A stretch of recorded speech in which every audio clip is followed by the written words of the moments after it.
Cette notion d'être authentique permet vraiment dans notre vie de tous les jours de vivre une vie qui est déjà beaucoup plus harmonieuse. Même à notre travail, je vois beaucoup de gens qui sont malheureux dans leur travail, mais une des choses avec lesquelles ils sont malheureux, c'est qu'ils ne peuvent pas justement être authentiques. Ils me disent je ne suis pas moi quand je suis au travail, je ne peux pas dire certaines choses, il y a des choses qui ne me correspondent pas. Mais si on se disait, ok, je me laisse pas le choix, pour revenir à un truc, ok, je me laisse pas le choix, je vis ma vie en étant complètement authentique à partir d'aujourd'hui. Je dis les choses comme elles sont, je ressens les choses et je les exprime comme ça. Et j'exprime mes besoins et mes attentes aussi comme elles sont.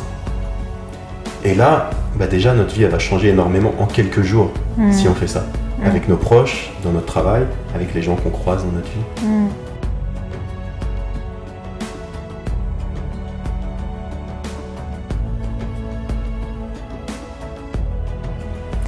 Est-ce que tu penses que si chacun de nous, pour la question du travail, allait vraiment sur une sorte de travail correspondant à ses valeurs, un travail qui nous nourrisse, est-ce qu'il y a réellement du travail qui peut nourrir tout le monde, ou est-ce qu'il y a quand même des métiers qui ne nourrissent pas les gens?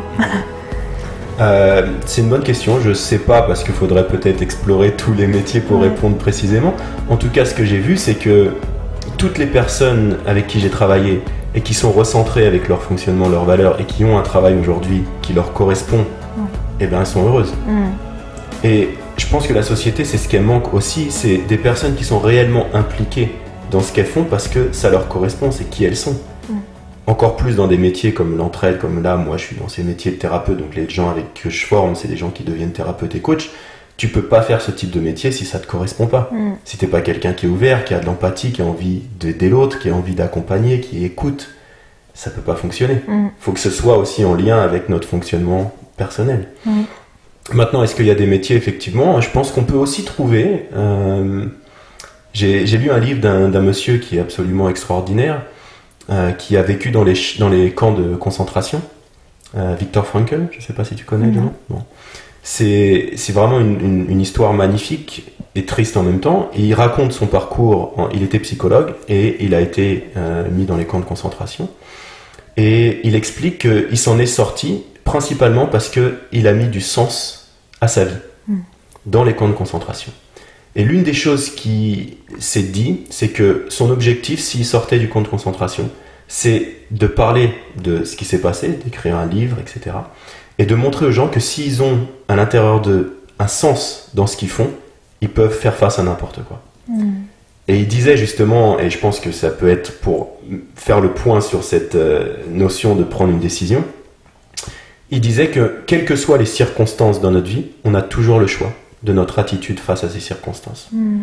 Et même dans une situation, il a eu sa femme qui a été tuée évidemment, ses parents, il est resté avec eux parce que c'est ce qu'il voulait.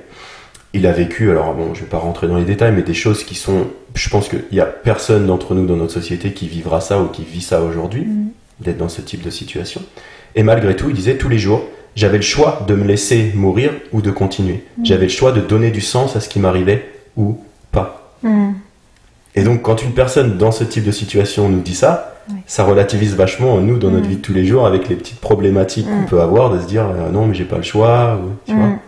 Ouais, c'est vraiment remettre sur le choix parce que des fois il y a oh faut relativiser, je suis pas si malheureuse, il y a pire, mais ça c'est une sorte de déni pour se conforter dans notre non-choix, le choix qui ne nous correspond pas, et c'est aussi utilisé des fois dans ce sens-là, mais utiliser ça dans le sens j'ai le choix de donner du sens à chaque seconde que je vis, mais il faut peut-être changer de métier, de mari, de vie, voilà, ça c'est...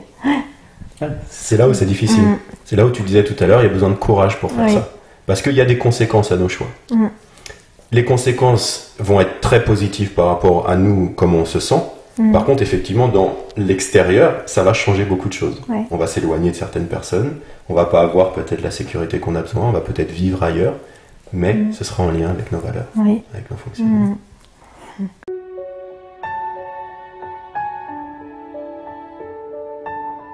J'avais un rêve quand j'étais plus jeune, et c'est vraiment depuis très très jeune, de voyager autour du monde. Et j'avais quelques visions, entre guillemets, je me voyais dans certains endroits. Donc du jour au lendemain pratiquement, j'ai pris la décision, j'ai tout quitté, j'ai fermé mes sociétés, je suis parti avec des dettes, j'avais 15 000 euros de dettes. J'ai pris mon sac et je suis parti en Inde chercher cet aspect spirituel. Et donc j'ai eu la chance de rencontrer un yogi avec qui je suis resté pendant des semaines dans les montagnes en Inde. J'ai escaladé l'Everest, les Annapurna jusqu'au camp de base. J'ai été au Sri Lanka où j'ai vécu 4 mois dans un monastère bouddhiste où j'ai rencontré un maître de méditation et donc j'ai passé des heures et des heures en silence et en méditation. Et puis après, je suis parti en Amérique du Sud, où j'ai vécu avec des chamans également, donc ça c'est pour la partie spirituelle. Et puis la partie voyage, où j'ai traversé l'Asie de fond en comble, l'Amérique du Sud pendant 2 ans et demi à pied, à faire tous les pays, à vivre dans ces pays-là. Les États-Unis, le Canada, l'Australie, le Japon, la Chine. Ah ouais, et t'avais de l'argent, comment tu vivais à ce moment-là? T'avais de l'argent de côté?